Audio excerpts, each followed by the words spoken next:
Hey guys, Coach Reed to recap game number 2 of the season. Now this is the game I really want to recap.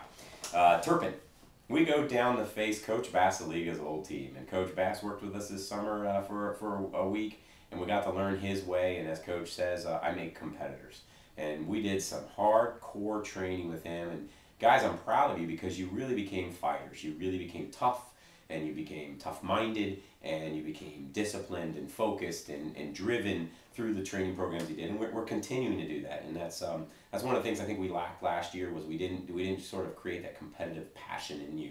And Coach Bass did a fantastic job of doing that. We go down to Turpin, we go to face a team that we know is going to be tough and they're going to be big. And even during warm-ups, one of the captains says to me, I didn't want to say it during warm-ups, but goodness, Coach, I looked over and went, uh-oh, we're in trouble. This was a big team. This was a fast team. This was a very skilled team. What you have to understand about Turpin is in that area, you're weird if you play football. You're cool if you play soccer. That's how it's always been.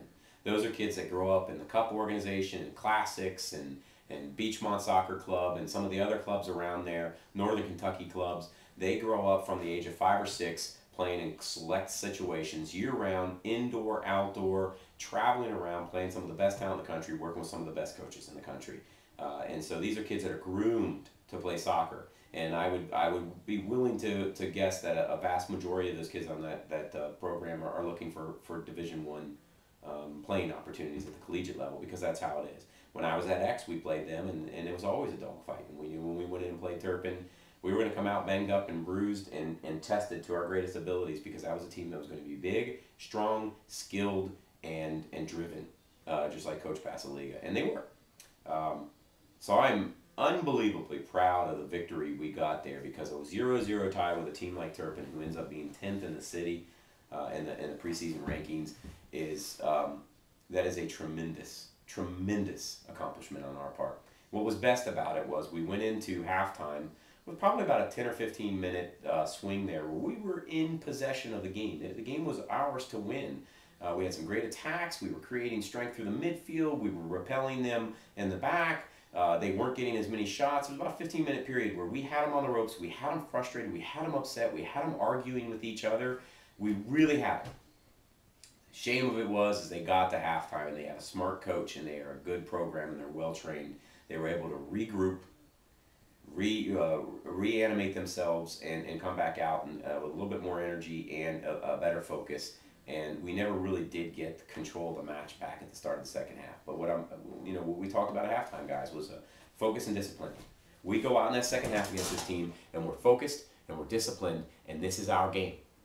We can stay on the field with any team in the state of Ohio if we remain focused and disciplined. We have a system that is custom built around the skills and talents and knowledge and abilities of our players.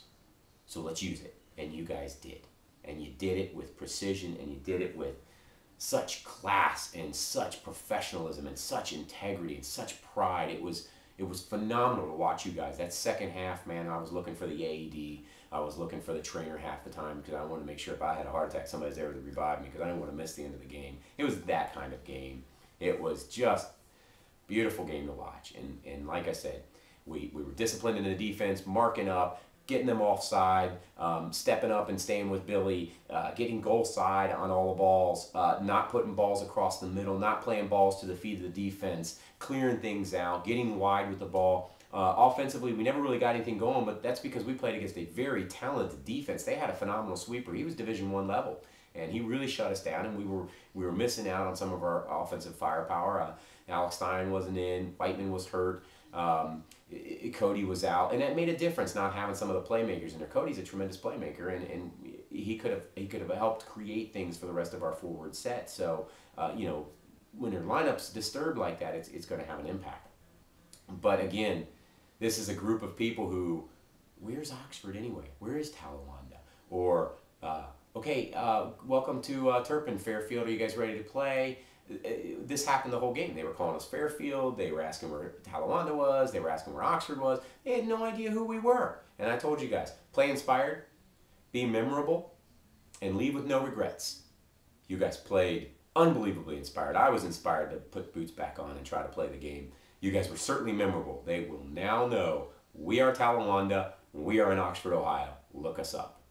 And the third, I'll leave with no regrets. I'd say we got no regrets. They considered that game a loss because they tied us. We consider that a huge victory, and gentlemen, I'm very proud of you. So fantastic game. Both JV and varsity, we learned a lot from that experience with Turpin, and we learned from the Miamisburg game to the Turpin game. Stand up for yourselves.